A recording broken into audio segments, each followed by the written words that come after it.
Buenas tardes. ¿Se logra ver? Si me pueden confirmar, por favor. Sí, sí, se logra ver. Genial, muchas gracias, chicos. Bien, entonces el día de hoy vamos a empezar con un tema muy importante.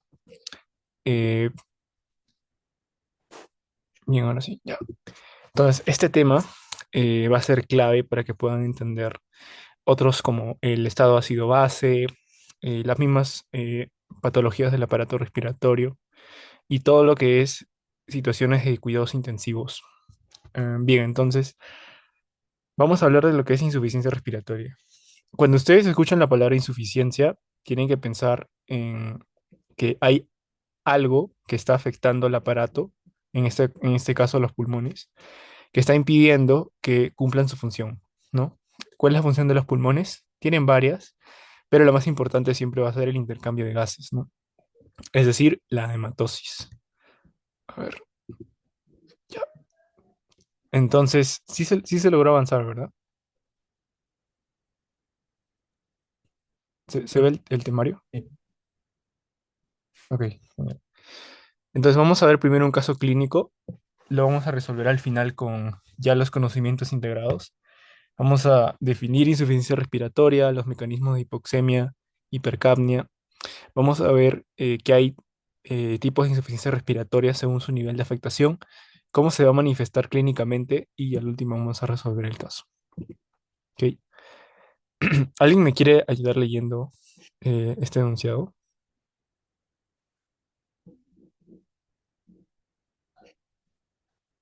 Sí, Abel, genial. Por Ok. favor. Un paciente de 33 años es llevado a emergencia por presentar sensación de falta de aire y cansancio. Desde hace 7 días ha cursado con sensación de alza térmica, tos productiva y malestar general. Como antecedentes de importancia, el paciente es VIH positivo y posapendicectomizado. Presión arterial de 110/85, respiratoria de 26, temperatura de 38,4, frecuencia cardíaca de 110, saturación de oxígeno 83%. Ustedes interno de turno y orden un A. Genial, gracias, Abel. Bien, entonces, chicos, ¿cuáles son los síntomas del paciente? Bueno, los síntomas principales serían pues la sensación de alza térmica, la tos y pues el malestar. O en sí, más que todo sería el alza y la tos productiva. Claro. Bien, esos serían sus síntomas, ¿verdad? Y ahora, en los signos vitales, ¿qué es lo que hemos encontrado que está anormal?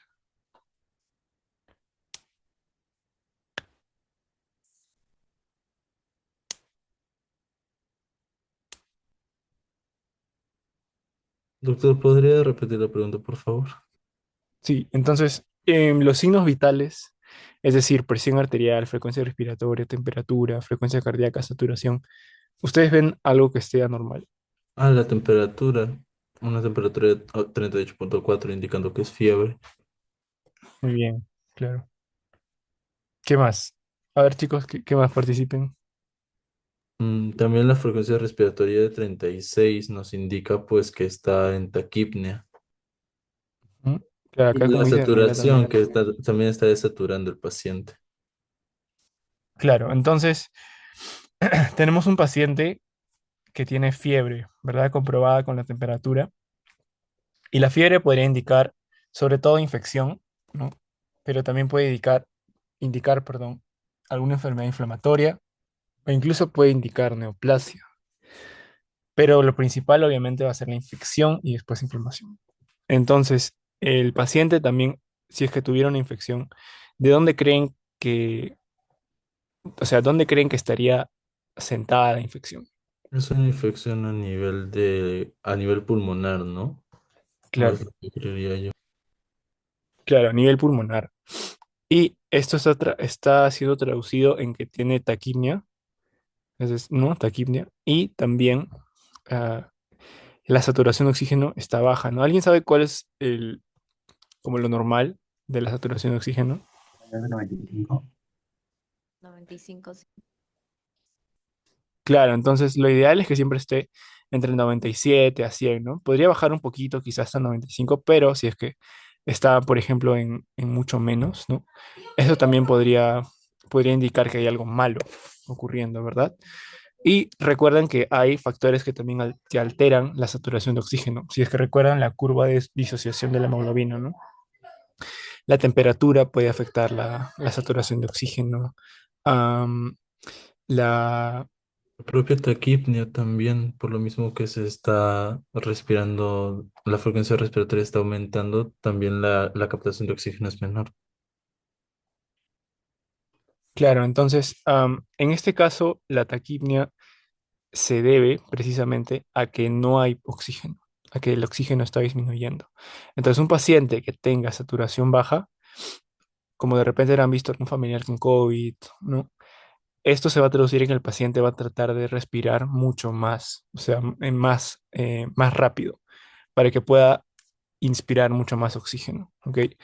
Entonces después le hacemos un NAGA, que es un examen en el que analizamos los gases de la arteria. Entonces en este caso se extrae sangre, ¿no? De esta forma y se lleva al laboratorio y se encontró que primero el pH está en 7,3. El pH es indicativo del estado ácido-base, no nos va a ayudar mucho para la clase de hoy, pero ya vayan recordando estos conceptos de fisiología, ¿no? Después tenemos la presión de oxígeno y la presión de dióxido de carbono, que son los protagonistas de la clase del día de hoy. Entonces, para que sepan más o menos, el oxígeno en sangre normal va a ser mayor de 80 milímetros de mercurio. Entre 80 y 100 está bien, ¿ok?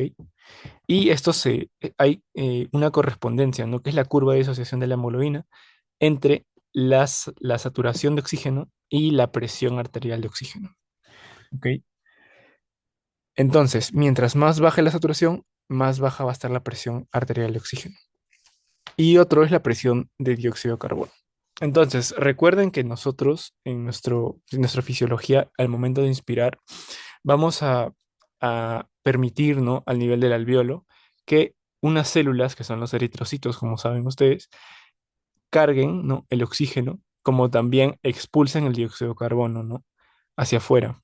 Entonces, lo que va a medir esto Saga va a ser cuánto de cada gas existe en la sangre en un momento dado. ¿Ok? La presión de dióxido de carbono también tiene unos valores normales, en este caso de 35 a 45 milímetros de mercurio. ¿Ok? Entonces, en este caso, chicos, ¿qué es lo que tendría el paciente según estos resultados? ¿Qué estaría mal? Bueno, principalmente sería la presión, el pH principalmente porque se está yendo al, está en tendencia a la acidez, la presión de oxígeno también está disminuida y la de CO2 también hay una reducción de CO2 Claro. y una acidez Entonces, respiratoria. claro. Entonces, primero el pH está bajo, ¿no? Eso indica acidosis, ¿ok? O mejor dicho, acidemia. Ese es el término más indicado. Después, la presión de oxígeno está en 47. Esto indica hipoxemia, cuando hay poco oxígeno en la sangre. Y la presión de CO2 está baja, ¿ok? Y ahora, ¿por qué creen que esté baja la presión de dióxido de carbono? Lo que sucede es que cuando una persona respira de manera rápida, esto va a generar que tú empieces a expulsar más dióxido de carbono. Entonces tu presión de dióxido de carbono va a bajar, ¿ok? ¿Por qué está respirando rápido? Porque quiere más oxígeno, ¿entiendes? Entonces, respira más rápido, tratas de obtener más oxígeno y al mismo tiempo pierdes más dióxido de carbono. ¿Ok? Entonces, al finalizar la clase vamos a profundizar más en estas tres preguntas. ¿Ok? Entonces, vamos a empezar ahora sí la parte teórica. Entonces, primero vamos a definir insuficiencia respiratoria como el estado en el que el sistema respiratorio es incapaz de mantener el intercambio gaseoso, la matosis. ¿Cómo lo vamos a diagnosticar? Con el AGA, el análisis de gases arteriales. ¿Ok? Entonces, vamos a clasificar a la insuficiencia respiratoria primero según el tipo de anormalidad gaseosa que se tenga. Y al finalizar de la clase me van a decir cuál de estos tipos es el caso del paciente. Al final de la clase. Entonces, tenemos primero dos tipos. Tipo uno hipoxémica, es decir, poco oxígeno en sangre. Y tipo 2 hipercápnica, mucho CO2 en sangre. ¿ok?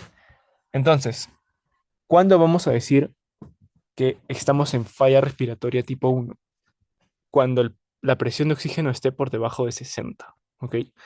Doctor, pero el anterior usted mostró que el oxígeno siempre tiene que estar por encima de 80. Sí, eso es verdad. Y cuando tú estás entre 80 y 60, a eso tú lo vas a llamar hipoxemia, ¿ok? Es decir, ya está normal. Pero solo cuando baje por debajo de 60, ahí es cuando tú ya estás hablando de insuficiencia respiratoria tipo uno hipoxémica, ¿ok? Es decir, es la fase más severa de la hipoxemia, ¿ok? Si tienen alguna pregunta pueden dejarlo, chicos.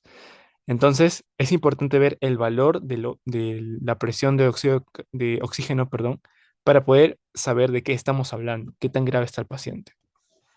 En esta falla tipo uno, el problema es el oxígeno, obviamente. Por lo tanto, el CO2 o va a estar normal o puede estar disminuido, ¿ok? ¿Por qué? Porque el paciente puede estar respirando rápido, puede bajarlo, o sea, cualquiera de los dos. Por otro lado, en la tipo 2 hipercápnica, aquí el problema no es el oxígeno está normal o puede estar algo disminuido, ¿no? Sin llegar a por debajo de 60. Aquí el problema es el dióxido de carbono. El dióxido de carbono va a estar por encima de 50 milímetros de mercurio. Recuerden que sus valores normales eran de entre 35 y 45. Cuando está por encima de 50, ya hay demasiado dióxido de carbono, hablamos de una falla respiratoria hipercápnica. Entonces, en resumen, en la tipo uno, el paciente no logra captar el suficiente oxígeno, ¿ok? No hay oxígeno. En la tipo 2, el paciente tiene problemas para expulsar el dióxido de carbono, entonces se acumula, ¿ok? Pero ahora, ¿puedo tener ambas al mismo tiempo? Y la respuesta es sí, la falla mixta, ¿ok? En esta tenemos tanto hipoxemia severa por debajo de 60 como dióxido de carbono por encima de 50. Entonces tenemos un problema, un paciente que está con ambos problemas. ¿Cuál de todos estos es peor, chicos? ¿Cuál creen que es peor? Una mixta. Claro, la falla mixta sería la peor. ¿Por qué? Porque nuestro impulso respiratorio depende de diversos factores. Por ejemplo, cuando nosotros nos metemos bajo el agua, ¿no? Obviamente no estamos respirando oxígeno. Entonces, ¿qué es lo que sucede? Que llega un momento en que ya no aguantamos y tenemos que sacar la cabeza por debajo del agua, por encima del agua, perdón. Entonces, ¿cómo es que esto, cómo es que esto sucede, no? Nuestro cerebro sensa los niveles de oxígeno. Entonces nos indica como que ya es momento de respirar porque nos estamos quedando sin oxígeno, ¿no? Entonces sacamos nuestra cabeza por encima del agua. Es igual, entonces, ¿qué sucede cuando tu sensor de oxígeno ya no funciona bien? ¿Ok? Cuando tú has estado expuesto a hipoxemia de forma crónica, vas a empezar a depender más del dióxido de carbono, ¿ok? Es como que si es que se malogra tu sensor de oxígeno, ahora el que te va a indicar que necesitas respirar va a ser tu nivel de dióxido de carbono, ¿entiendes? Entonces, si es que tu nivel de oxígeno ya no funciona bien y tu dióxido de carbono tampoco, entonces ya no vas a tener impulsos para respirar. Entonces, la mixta es la mortal. Usualmente los pacientes con tipo uno, tipo 2, al final terminan haciendo una falla respiratoria mixta. Y eso suele ser de muy mal pronóstico en un paciente. ¿Ok? Entonces, ahora también se puede clasificar la falla respiratoria según su duración. Esto es más simple, ¿no? Simplemente cuando es aguda o cuando es crónica. Cuando es aguda, por ejemplo, en intoxicación por fármacos, ¿no? Eh, digamos, hablando, por ejemplo, de los opioides. Los opioides pueden generar en muy raras ocasiones falla respiratoria, porque como que generan depresión en el sistema central. Entonces, como que apagan tu sistema respiratorio y poco a poco puedes como que dejar de respirar y morir, ¿no? Otros serían los anestésicos. Por ejemplo, seguramente todos han escuchado de que Michael Jackson falleció am, por una negligencia médica. En este caso fue porque él fue inyectado con propofol, que es un anestésico intravenoso, y esto lo que generó es que su sistema respiratorio se deprima a tal grado que él simplemente deja de respirar y obviamente muere, ¿verdad? Porque, ¿cómo es que muere?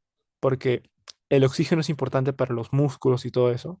Entonces, llega un momento en que tu corazón deja de latir porque ya los miocitos se quedan sin oxígeno suficiente. Entonces, ¿qué es lo que sucede? Tu corazón para, ¿no? Un paro cardiorrespiratorio. Entonces, toca reanimarte y toda esa situación, ¿no? Entonces, la hipoxemia, para que quede para toda su vida, es una de las causas de paro cardiorrespiratorio. Es por eso que es importante administrar oxígeno, etcétera, cuando un paciente tiene falla respiratoria.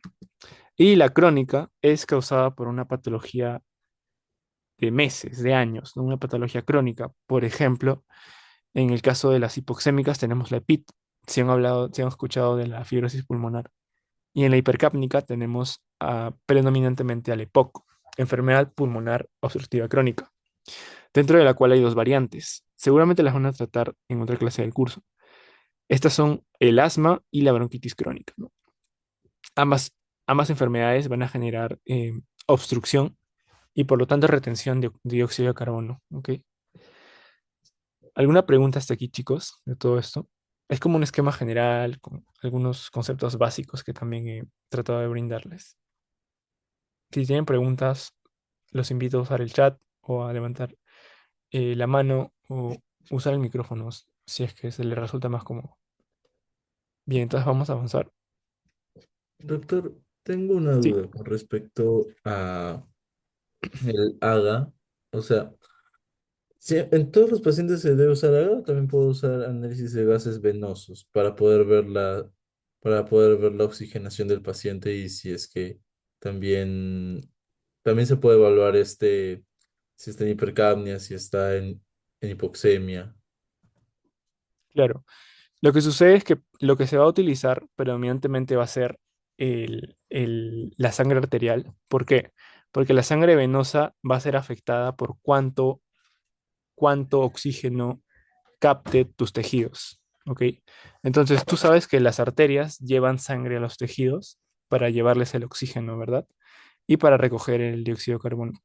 Y una vez que pasan por o sea, se vuelven como arteriolas y recogen todo el metabolismo periférico, se vuelven venas. Y las venas van a ser más cargadas en dióxido de carbono y menos cargadas en oxígeno. Y esto va a depender de qué tanto estés consumiendo en la actualidad, ¿no? Qué tanto esté consumiendo tu corazón, qué tanto esté consumiendo tus músculos, todos tus tejidos periféricos. Entonces, eso va a variar, ¿verdad? Va a variar de qué tanto estés extrayendo oxígeno. Por lo tanto, utilizamos los gases arteriales porque son como los niveles puros, ¿no? Están viniendo directamente del pulmón. No sé si me dejo entender. Los niveles puros de oxígeno y dióxido de Sí, carbono. doctor, muchas gracias. Genial. Entonces vamos a continuar. Entonces vamos a hablar ahora de la fisiopatología. ¿Cómo es que sucede la insuficiencia respiratoria aguda tipo 1 o hipoxémica? Entonces, primero, puede deberse a una reducción de la presión inspiratoria de oxígeno. Ok, ¿cómo sería en español esto? Te pongo un ejemplo. Sucede que muchas veces obreros, mineros, entran como a zonas peligrosas porque están totalmente cubiertas, como algunos coloquialmente suelen decir, no entra aire, como esas zanjas, ¿no? Esas zanjas profundas. Entonces, muchas veces sucede que ellos, por ejemplo, hacen o crean un hueco o abren como una puerta a estos lugares que han estado privados de oxígeno por mucho tiempo, ¿ok? Entran y automáticamente se desmayan y mueren. ¿Por qué sucede esto? Aparte de porque hay exposición a otros elementos contaminantes del aire, también se debe a que hay poco oxígeno. Entonces, cuando no tienes oxígeno, de forma brusca, así inmediatamente, puedes desmayarte, ¿no? Y con el tiempo morir. Entonces, a esto se refiere la reducción de la presión inspiratoria de oxígeno. La presión inspiratoria de oxígeno es una característica ambiental, ¿ok? Depende del ambiente. Por ejemplo, ustedes podrían intuir que a nivel de la playa hay mucho más oxígeno que a nivel de la punta de Machu Picchu, ¿verdad? Porque hay más altura, entonces esta altura también genera presión y disminuye, ¿no? la, la presión del oxígeno per se. Entonces, esto es lo que genera pues que muchas veces las personas se desmayen y el mal de altura, etcétera, etcétera, todo lo que ustedes conocen. ¿Ok? Ese es el primer mecanismo. Otro mecanismo es la hipoventilación, es decir, que tú dejas de respirar. ¿Por qué? Medicamentos, por ejemplo, ¿no? Si tú dejas de respirar, entonces obviamente el oxígeno no va a llegar a tus pulmones lo suficiente y vas a terminar en hipoxemia. ¿Ok? Entonces, para este mecanismo quiero que pienses en fármacos, como anestésicos, benzodiazepinas, opioides muy rara vez, drogas, etcétera. Todo lo que cause depresión respiratoria. El tercer mecanismo es la alteración de la difusión. ¿Ok? En la alteración de la difusión lo que va a ocurrir es que la membrana, perdón, la barrera membrano, la barrera alveolo capilar, es decir, la que tiene que atravesar el oxígeno y los gases para poder llegar desde el alveolo a la sangre, está obstruida, ¿ok? Está obstruida. Entonces es más difícil difundir por ahí. Es como que hay tráfico, entonces no puede pasar por la... Vamos a verlo en la siguiente slide mejor, pero no puede pasar por el alveolo, el tejido intersticial y el tejido vascular hasta llegar al capilar, a la sangre, ¿ok? Esa es la difusión. El cuarto va a ser el desequilibrio BQ. ¿Alguien ha escuchado del BQ? ¿Y qué es lo que significa BQ? Ventilación pulmonar. Claro, muy bien. La B significa ventilación y la Q significa perfusión. Básicamente, en los pulmones tiene que haber un equilibrio entre cuánto aire está llegando al alveolo y cuánta sangre está llegando. Entonces, ¿qué sucede si, por ejemplo, un niño se atora con, digamos, una canica y esta canica obstruye un bronquio? Entonces, ¿va a haber un desequilibrio? Sí, porque la ventilación de ese bronquio y por ende de todo el pulmón va a disminuir. Si es que no llega a cero, va a llegar a cantidades ínfimas. Entonces, esto va a generar que haya zonas del pulmón que están siendo perfundidas, pero no están siendo ventiladas. ¿Ok? ¿Alguien sabe cómo se conoce al fenómeno en el que hay poca ventilación con buena perfusión? ¿No? Claro, se llama shunt. Y también tenemos el efecto contrario, que es que, por ejemplo, un trombo llegue aquí hasta la vena pulmonar, la obstruya y por ende los pulmones no puedan ser adecuadamente irrigados. En este caso están siendo bien ventilados, pero poco irrigados. ¿Cómo se llamaría eso?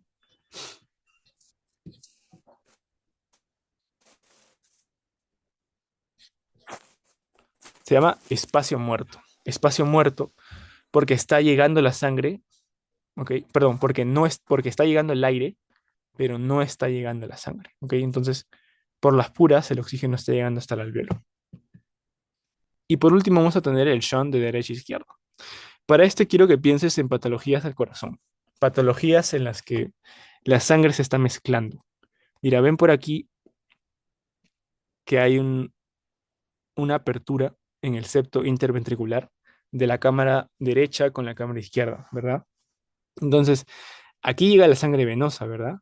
Aquí llega la sangre arterial. ¿Hacia dónde se va la sangre arterial, chicos? ¿Hacia qué va su sanguíneo? Aorta. Claro, la aorta. Entonces, en este caso, en este paciente, se está mezclando la sangre venosa con la sangre arterial y toda esta sangre desoxigenada, porque la sangre venosa es desoxigenada, se va a mezclar y eso va a generar hipoxemia y todo eso va a la aorta. ¿Entienden? Entonces, para este caso, quiero que pienses en patologías cardíacas. Ok, entonces vamos a empezar. Entonces, esto es más teórico. No voy a profundizar tanto en esto porque son más conceptos fisiológicos, pero para que recuerden, esta es la fórmula de la presión inspiratoria de oxígeno. ¿Ok? Entonces, van a ver que esta depende mucho de la presión barométrica. ¿Entienden?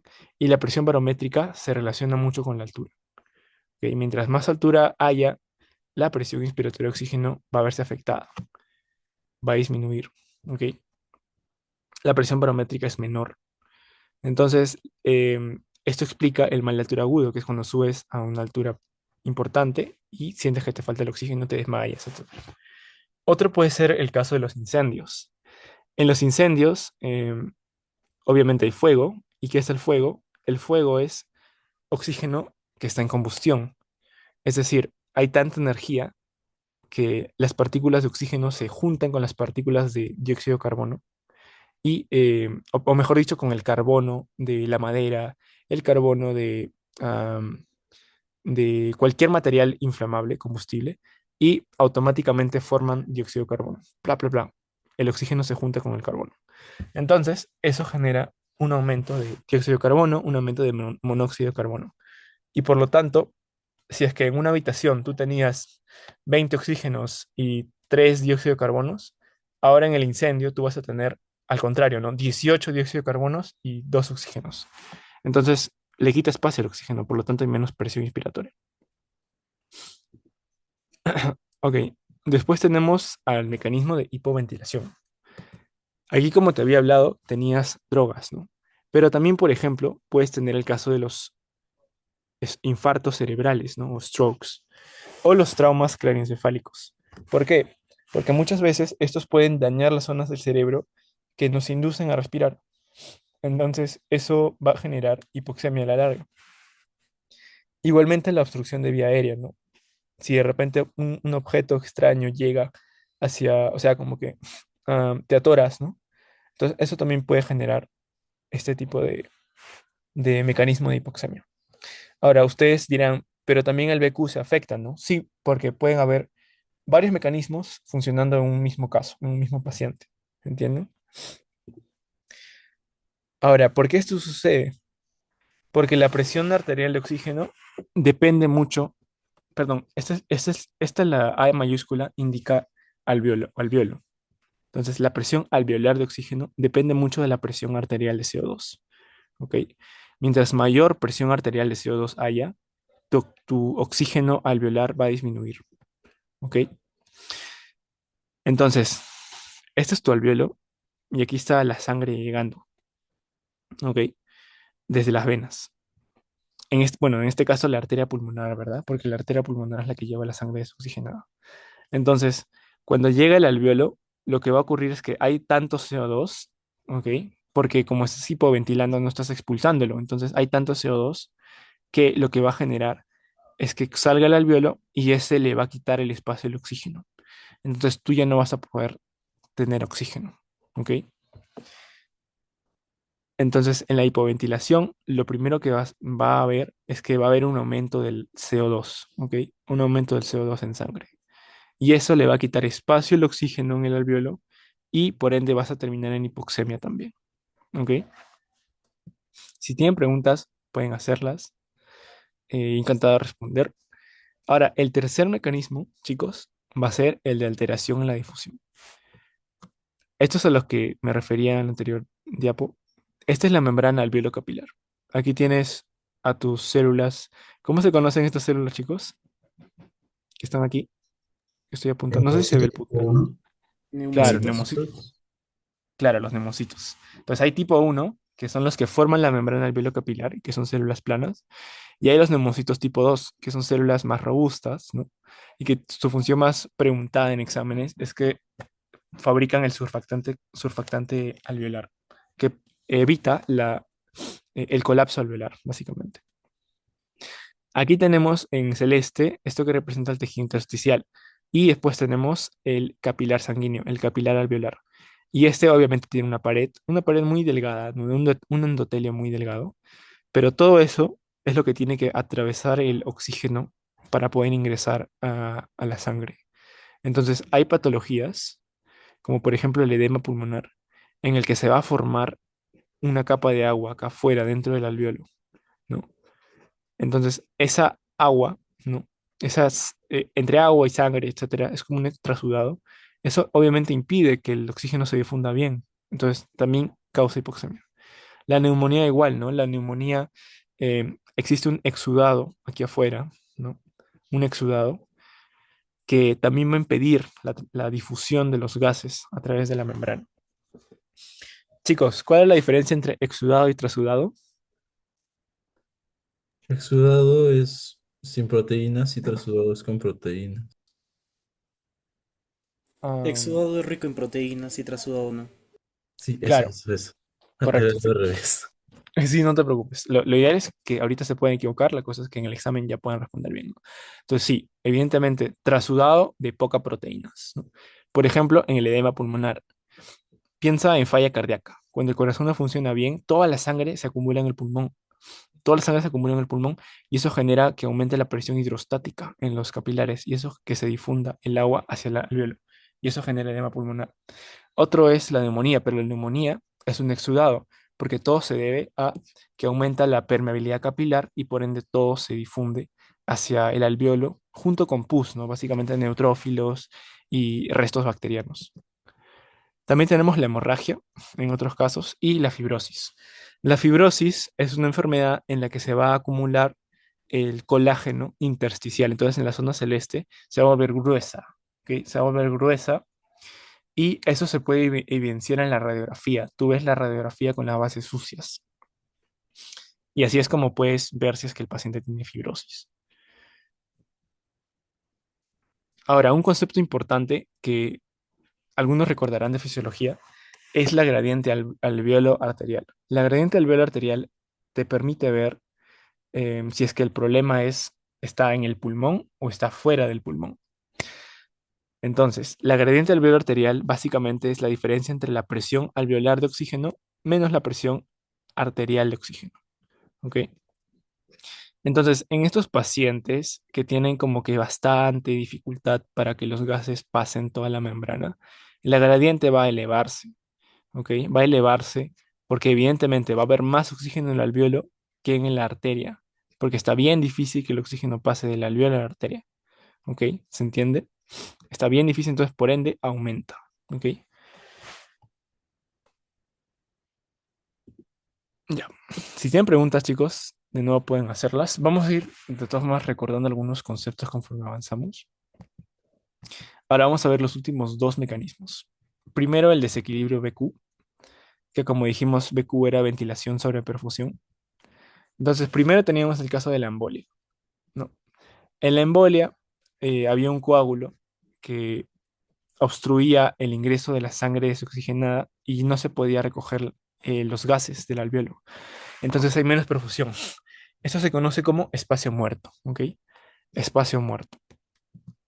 Por otro lado, cuando lo que colapsaba era el alvéolo y no llegaba el aire hacia la sangre, por ejemplo en la atelectasia, ¿alguien sabe qué significa atelectasia? ¿O como qué idea tienen de atelectasia? Es cuando Colapso. el pulmón se colapsa. Claro, básicamente se colapsa, se encoge, ¿no? Se encoge, se vuelve pequeño y eso puede jalar la tráquea también. Entonces, en este caso, em, lo que ocurre, claro, muy bien, como dijeron en el chat, es que hay un colapso alveolar. Entonces, no llega el oxígeno hacia los alvéolos. Por lo tanto, la sangre pasa y ni pío, ¿no? O sea, no hay cambio, sigue igual. Eso se conoce como, uy, se conoce como shunt. Esperen, ahí está, shunt. Menos ventilación y aumenta el shunt. Entonces, ambos son tipos de desequilibrio BQ, desequilibrio, ventilación, perfusión. Entonces, esos también pueden ser un mecanismo de hipoxemia. Y por último, el que les dije del corazón, ¿no? En el que el corazón tenía un problema estructural y eso generaba que se mezcle la sangre.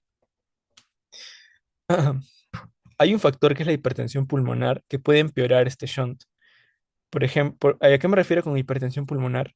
Cuando la arteria pulmonar, que es esta de aquí, que lleva la sangre desoxigenada del ventrículo derecho hacia los pulmones, se vasoconstriñe o hay demasiada presión. Piensa en patologías congénitas, etcétera. Entonces, aquí lo que va a ocurrir es que obviamente toda la presión del ventrículo derecho va a aumentar y va a hacer que se dirija más hacia el ventrículo izquierdo. ¿Ok? Hay niñitos, no sé si han visto, em, que tienen los dedos celestes o se les pone la boca, perdón, azul o se les pone la boca azul también. Eso se conoce como cianosis. Y la cianosis puede deberse a cardiopatías congénitas, ¿no? ¿Alguien conoce alguna cardiopatía congénita? ¿Alguna enfermedad del corazón que ocurre en Velocidad de niños? Fallot. Claro, la tetralogía de Fallot es una de las más representativas. Otra y la más común es la del defectos del septo interventricular. O sea, solo el defecto. Porque obviamente la tetralogía de Fallot, como dice su nombre, son cuatro alteraciones, ¿no? Cuatro alteraciones que lo deja de tarea para que lo busquen. Claro, también está la comunicación interatrial y la comunicación interventricular. Entonces, en todas estas muchas veces los niños están normales cuando nacen, pero cuando ocurre la hipertensión pulmonar aquí, o sea, esto se agrava, ahí es donde la sangre desoxigenada del ventrículo derecho pasa al ventrículo izquierdo, aumenta el shunt de derecha a izquierda. Entonces, esto va a generar que haya más sangre desoxigenada yendo a los tejidos y por ende los niños, sus deditos se pongan azules, las bocas también se pongan azules y por lo tanto sientan que les falte la respiración de, de manera mucho mayor, aumentan sus síntomas. ¿Ok? Entonces, como es un defecto estructural, esto es un shunt permanente, básicamente. ¿Ok? Ahí tienen algunos efectos, algunas patologías. Hay mucho más, ¿no? Y se van a dividir en si son cianóticas, es decir, si ponen a los niños azules, o si son acianóticas, es decir, que no son tan graves y por lo tanto todavía no generan la cianosis en los niños. ¿Ok? Bien, chévere. Entonces, vamos a ver un algoritmo de cómo puedo yo identificar de cuál de estos 5 mecanismos que hemos visto se trata la hipoxemia de nuestro paciente. Entonces, primero, chicos, ¿cómo diagnosticamos hipoxemia? ¿Cuándo hablamos de hipoxemia? Cuando la presión arterial de oxígeno en un AGA es menor de 80. Genial, muy bien, me encantó esa respuesta. Eso es hipoxemia. ¿Cuándo puedo sospechar de hipoxemia para no estar pinchando a cada paciente? Simplemente con un pulsioxímetro. O sea, yo pongo el pulsioxímetro y veo que su saturación está en 93, 90, 85, ¿no? Entonces, cuando yo tengo eso, yo pido el AGA y como dijiste, vemos que el oxígeno está bajo y con eso ya hablamos de hipoxemia. Ahora, cuando hablamos de IRA tipo 1, insuficiencia respiratoria hipoxémica, chicos, cuando hablamos ya de falla respiratoria, Cuando VO2 menor a 60 milímetros de mercurio. claro, excelente. Cuando ya el oxígeno no solo está por debajo de 80, sino por debajo de 60. Ahí es cuando ya hablamos de IRA tipo 1. ¿Ok? Entonces, ahí tienen hipoxemia y también tienen IRA tipo 1, para hablar de severidad. Y ahora, con eso, em, una opción es calcular la gradiente alveolar arterial normal del paciente. Básicamente es la edad sobre 4 más 4. ¿Ok? La edad sobre 4 más 4, por ejemplo, yo tengo 23. O ya, hay que poner 24. Sería 24 entre 4, eso es 6, más 4, 10. O sea, ese sería tu valor normal aproximado de gradiente alveolar arterial. Entonces, ahora, con esto podemos ver si tu gradiente alveolar arterial está elevada o si está normal. Entonces, ¿cómo se pedía o sea, cómo se calculaba la gradiente alveolar arterial, chicos? ¿Recuerdan? La presión alveolar de oxígeno menos la presión arterial de oxígeno, ¿verdad? Ahora hay calculadoras en sus celulares que les permite ayudar, o sea, que les ayuda a poder calcular ello. ¿Ok? Entonces no tienen que asustarse de repente si están un poco confundidos con esto. Entonces, yo con esto puedo ver si mi gradiente está normal o si mi gradiente está elevada. ¿Ok? Entonces, em, si es que mi gradiente está normal, lo que yo quiero que piensen es que entonces el problema no está en el pulmón. Mientras que si mi gradiente está elevada, ahí yo voy a empezar a suponer que el problema está en el pulmón. Entonces, gradiente normal, extrapulmonar, gradiente elevada, problema pulmonar. ¿Ok? Pero, ¿cuáles eran los problemas extrapulmonares? Recordemos los primeros 2 mecanismos que les enseñé. ¿Ok? Entonces, vamos a chequear el dióxido de carbono. ¿Ok? Y si el dióxido de carbono está normal, por debajo de 45, entonces aquí vamos a hablar que el problema es probablemente la reducción de la presión inspiratoria de oxígeno. Piensa en mal de altura. Si es que por otro lado tu CO2 está elevado o tienes una ira mixta, ¿no? En la que el problema también es la hipercapnia, aquí más bien vas a pensar que el problema es hipoventilación. Es decir, fármacos, TEC, stroke, todo lo que habíamos mencionado. ¿Ok? Chicos, ¿estos problemas son pulmonares? ¿Hay un problema en el pulmón aquí? Directamente no, ¿verdad? Porque aquí el problema es que estás en un ambiente alto o porque hay un incendio. En hipoventilación el problema es porque has consumido un fármaco o te has golpeado la cabeza, ¿no? Esas cosas. Entonces el problema es extrapulmonar, ¿se entiende? El problema es extrapulmonar. Entonces la gradiente normal, problema extrapulmonar. Y ahora, ¿qué sucede cuando tu gradiente está elevada? Aquí entran los otros tres mecanismos que faltan, ¿ok? Entonces, para esto, primero lo que vamos a hacer es administrar oxígeno. Una cánula, una máscara, dependiendo de qué tan grave sea la hipoxemia. Y ahora, si es que hay mejoría, entonces vamos a pensar en un desequilibrio BQ, ¿ok? Si es que aún hay mejoría. Si es que por otro lado no hay mejoría, el problema quizá es un shunt de derecha a izquierda, o sea, un problema cardíaco. Perdón. Bien, entonces, ahora, también hay un examen que se llama el DLCO, DELCO, ¿ok? Es un examen un poco costoso, pero básicamente este te permite calcular qué tan gruesa es la membrana alveolo capilar, ¿ok? Entonces, ¿cuál era el mecanismo en el que había una alteración de la membrana alveolo capilar? El problema de la difusión. Entonces, aquí la difusión está alterada, ¿no? La membrana alveolo capilar está alterada, entonces, por ende, el delco ha salido como que está elevado, ¿ok? Entonces, estos son los cinco mecanismos de hipoxemia, chicos. ¿Se entiende? Entonces, es un algoritmo como para ver qué mecanismo es el que está predominando en un paciente. Bien, entonces, ¿hay alguna pregunta, chicos?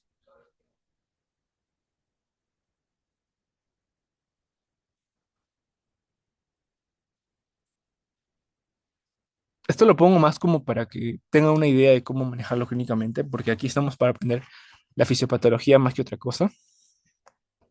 Pero si no hay preguntas, a ver, vamos a avanzar. Vamos a ir con la fisiopatología de la ira, pero aquí es la ira tipo 2, ¿ok? Uy,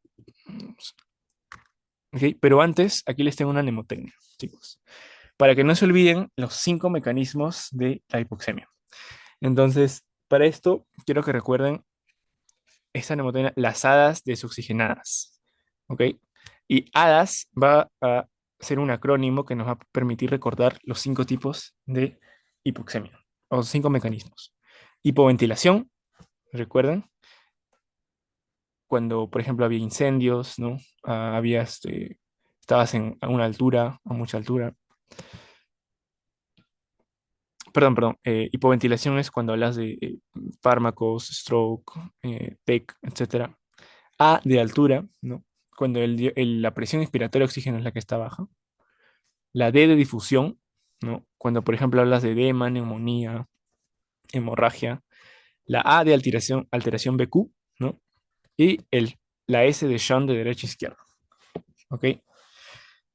Entonces, chicos, ¿cuál de estos cinco eran las que tenían gradiente alveolar arterial normal? ¿Cuál era, chicos? ¿Cuáles eran, chicos? Hipoventilación y temperatura. Claro, muy bien. Esas eran las que... a ver, en el chat también, creo. Muy bien, muy bien. Esas eran las extrapulmonares. Aquí el problema no está en el pulmón.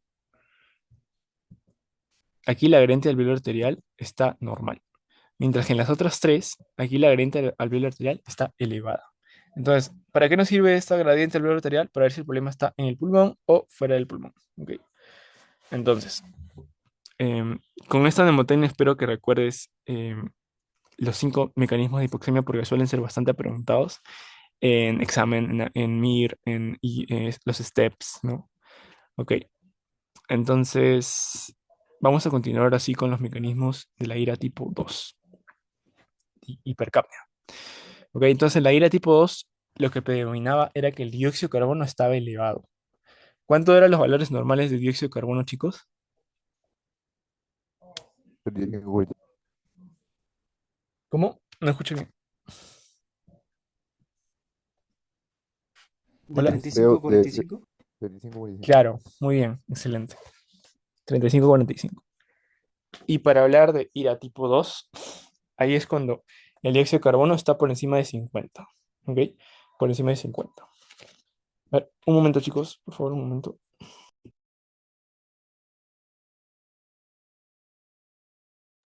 Ya, ahora sí. Entonces vamos a hablar de las causas de falla respiratoria tipo 2 hipercárnica. Primero tenemos patologías pulmonares, ¿ok? Como el enfisema y el EPOC. Entonces, en el EPOC tenemos dos subtipos. Uno es la bronquitis crónica y otro es el enfisema, ¿ok? Esos son los dos subtipos de EPOC. Entonces, en ambos lo que va a haber es una retención de dióxido de carbono porque en el caso del enfisema va a haber una destrucción de las paredes alveolares. Entonces, como se destruye, el espacio muerto va a aumentar. Chicos, ¿cómo se llama ese volumen pulmonar que no se puede expulsar de los pulmones? Ni siquiera en Volumen, expiración máxima. ¿Cómo se llama? volumen residual. Sí, muy bien, correcto. Es el volumen residual. Entonces, nosotros cuando respiramos y expiramos de manera normal, en estado basal, estamos hablando de nuestro volumen tidal, ¿no? O nuestro volumen corriente. Nosotros, aparte de eso, tenemos un volumen de reserva inspiratorio, que es todo lo que podemos respirar, inspirar hasta nuestro máximo nivel. Y por ende también tenemos un volumen de expiración máximo o volumen de reserva expiratorio. Entonces, eso es hasta lo máximo que podemos expirar. ¿Ok? Entonces, de ahí sale la capacidad vital funcional que se pide, si es que han escuchado eso, para estudios de asma, espirometría. Ahora, sucede que hay patologías en las que el volumen residual, que es el volumen que nunca vas a poder expulsar de tus pulmones, aumenta. Esto se ve en las patologías tipo EPOC, ¿ok? Aquí el volumen residual aumenta, por lo tanto, sus pulmones se vuelven como ensanchados, ¿ok? Por lo tanto, el dióxido de carbono que tienes tú retenido en tus pulmones va a aumentar también, ¿ok? Otro mecanismo es el de depresión del sistema nervioso central.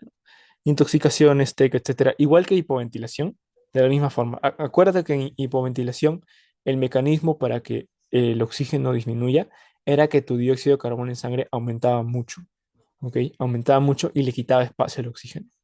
Entonces, cuando por alguna causa traumática farmacológica deprimes tu sistema nervioso central, vas a terminar respirando menos, por lo tanto reteniendo más dióxido de carbono.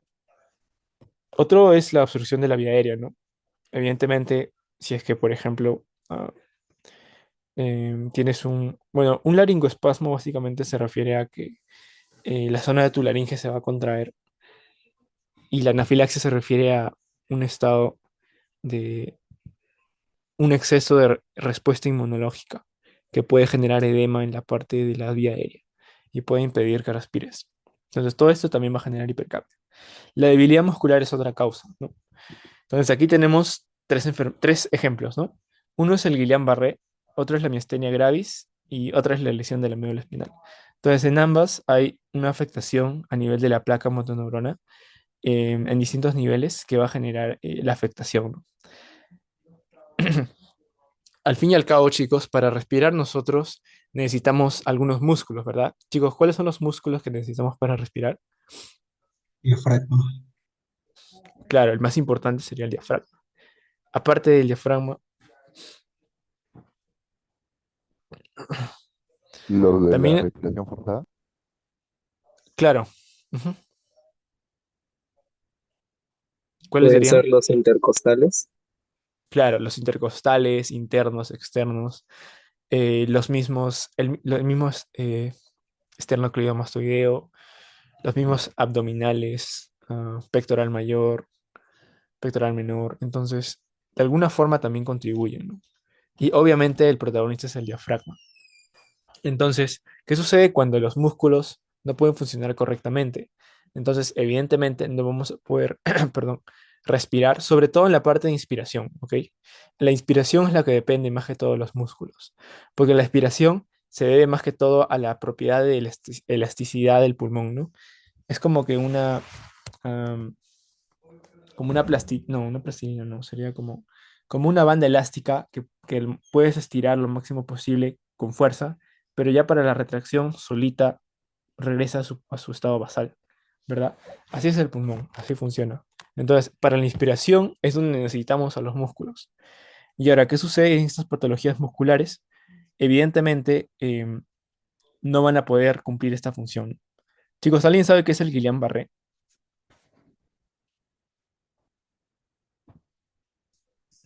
El Guillain-Barré es una polineuropatía ascendente. Claro, generalmente es ascendente, ¿ok? Y básicamente se debe, entre otras causas, a un mimetismo molecular, ¿no? En el que se van a afectar, en el que las células inmunitarias van a atacar la mielina, ¿ok? La mielina de los axones, y por lo tanto no van a poder llevar el impulso nervioso de forma adecuada hacia los músculos, ¿ok? Esto se debe generalmente a que esta mielina tiene propiedades similares a las de una bacteria que se llama el Campylobacter jejuni. Entonces, cuando hay estas infecciones gastrointestinales, nuestro sistema inmunitario reconoce estas del Campylobacter jejuni y las confunde también con estas de la mielina y por lo tanto también ataca la mielina de forma inadecuada, ¿ok? Y eso genera debilidad, como dijo el compañero, generalmente ascendente, debilidad ascendente. Otro es la miastenia gravis. Chicos, ¿alguien sabe qué es la miastenia gravis o cómo se produce?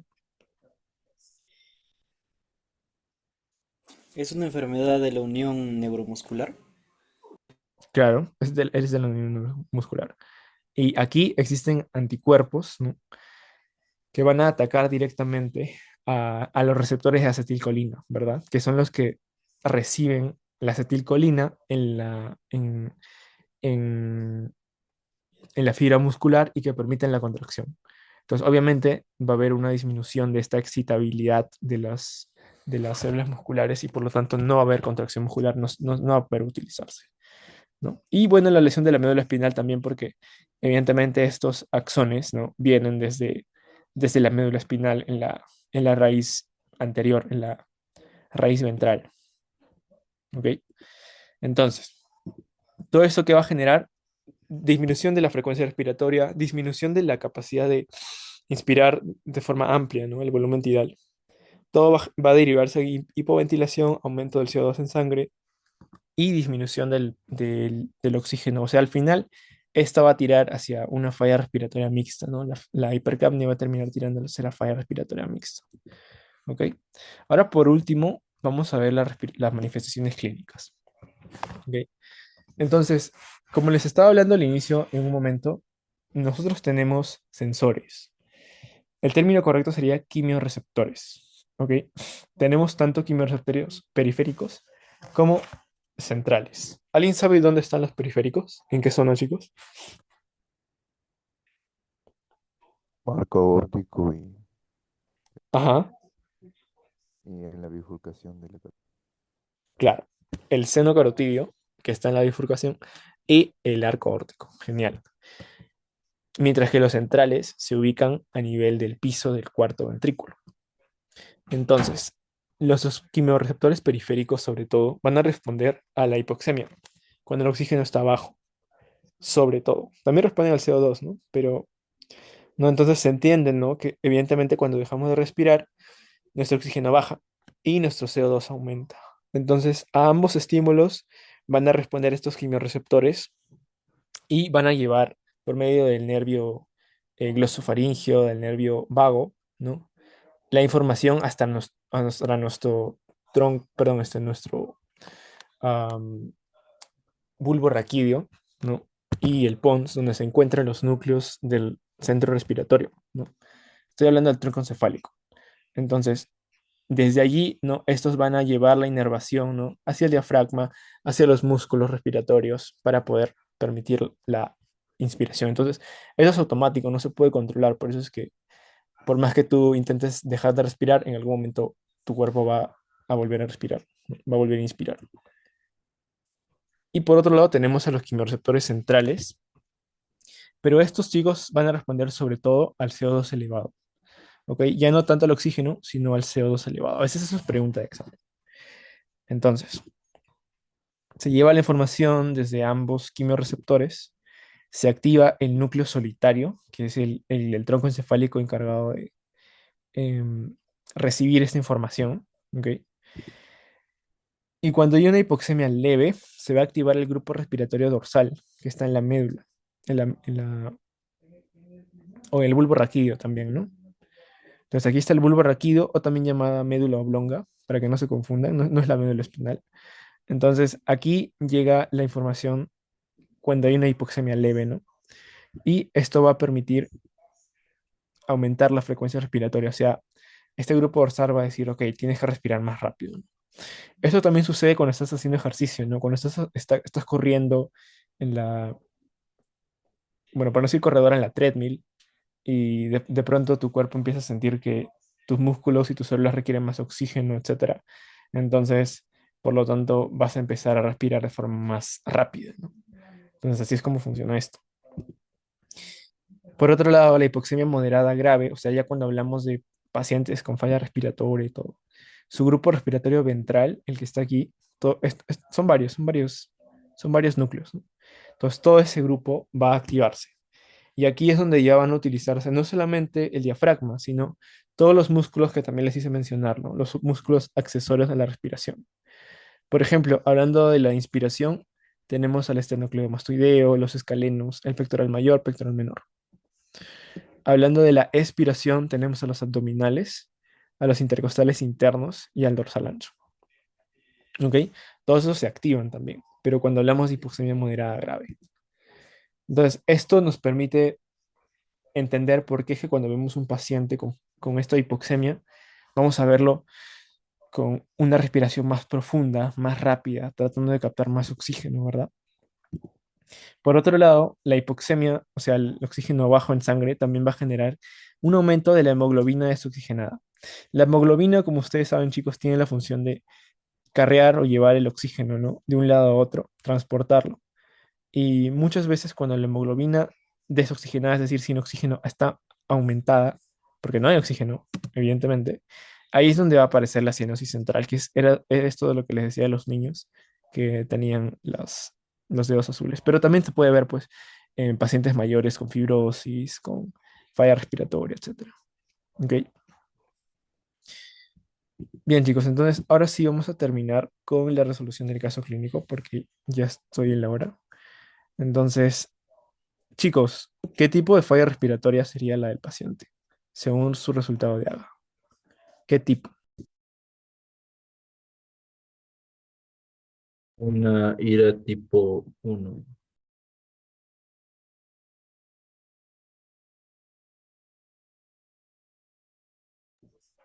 Ok, ¿alguien más, chicos? Que dicen ira tipo uno. Claro, ¿y por qué, chicos?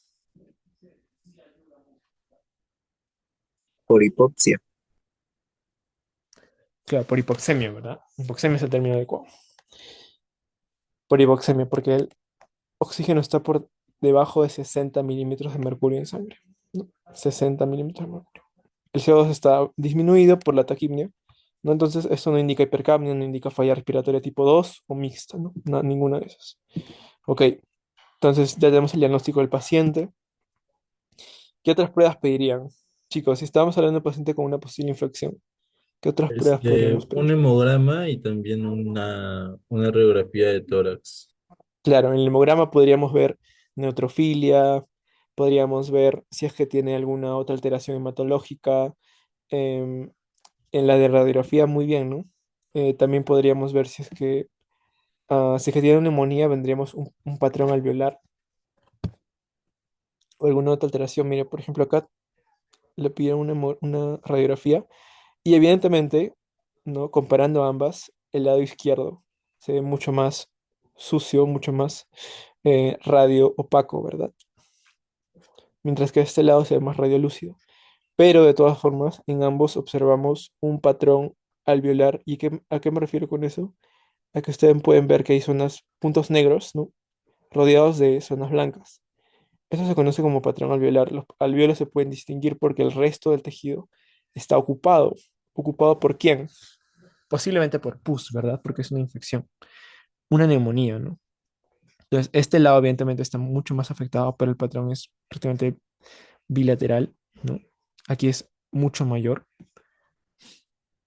¿ok? Estas que se ven como radiopatía es algo, no sé, no todo eso corresponde a una neumonía. ¿Qué más? Le pidieron una tomografía, ¿ok? Y en la tomografía observaron que en la zona de las bases, están viendo aquí, también se observaban pues infiltraciones, se observaban perdón, en este caso ya no sería radiopacidad, sería em, si es hiperintenso o hipointenso, ¿no? En este caso estamos viendo que hay zonas hipointensas, ¿no? Rodeadas de zonas hiperintensas que evidentemente demuestran un tejido inflamado, ¿no? Un tejido infectado probablemente. Tenemos también zonas como cavidades y, y un patrón alveolar, perdón, un patrón reticular, que es el que ven así como con ramificaciones, que básicamente indica que el tejido intersticial está siendo ocupado por tejido inflamatorio. ¿Ok? Entonces, una pregunta importante, chicos. ¿Cuál creen que sea el mecanismo de hipoxemia? De los 5 mecanismos que habíamos conversado, de los HADAS.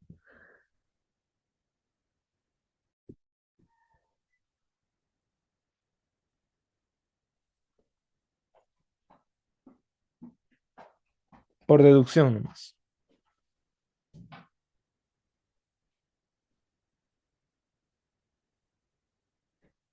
¿Alguno tiene una idea, chicos? ¿Cuál es el mecanismo de la hipoxemia? Sí. Ujú. A ver, ¿será altura? Oye, para ir según la mnemotecnia, HADAS, ya, HADAS. H de hipoventilación. ¿Será hipoventilación, chicos? Mm, No, sí. ¿verdad? No. Porque el paciente está con taquipnea, no está hipoventilando, está con taquipnea, ahí está hiperventilando. ¿Será altura? Tampoco, ¿verdad? ¿Será difusión? Podría ser, ¿verdad? Si es que evidentemente tiene edema, neumonía, podría ser difusión. ¿Y será alteración BQ? También, la alteración BQ en la neumonía sucede porque también se acumula líquido, ¿no? A nivel del alveolo y eso impide que el gas llegue desde el alveolo hacia la sangre. Entonces, generalmente esos dos, ¿no? Alteración BQ, alteración de la difusión. De shunt no tiene nada que ver porque probablemente no tenga nada en el corazón el paciente. ¿Ok? ¿Y cómo explica los síntomas, chicos? Bueno, básicamente que porque la hipoxemia activa los grupos respiratorios ventrales y eso genera pues la respiración profunda, la taquipnea, etcétera. ¿Ok, chicos? Entonces, no se olviden los 5 mecanismos y los ejemplos de cada uno. ¿Ok, chicos? Y las definiciones de las fallas respiratorias. ¿Cuándo es tipo uno, cuándo es tipo 2, cuándo es mixto? Ok, chicos, bueno, con eso sería todo por mi parte. Si tienen alguna pregunta pueden hacerla. Si no, estaríamos dejando la clase aquí. Espero que les haya servido mucho.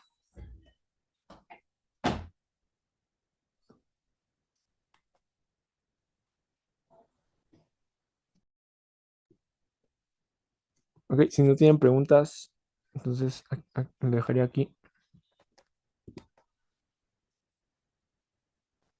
Gracias por su atención, chicos. Gracias, doctor.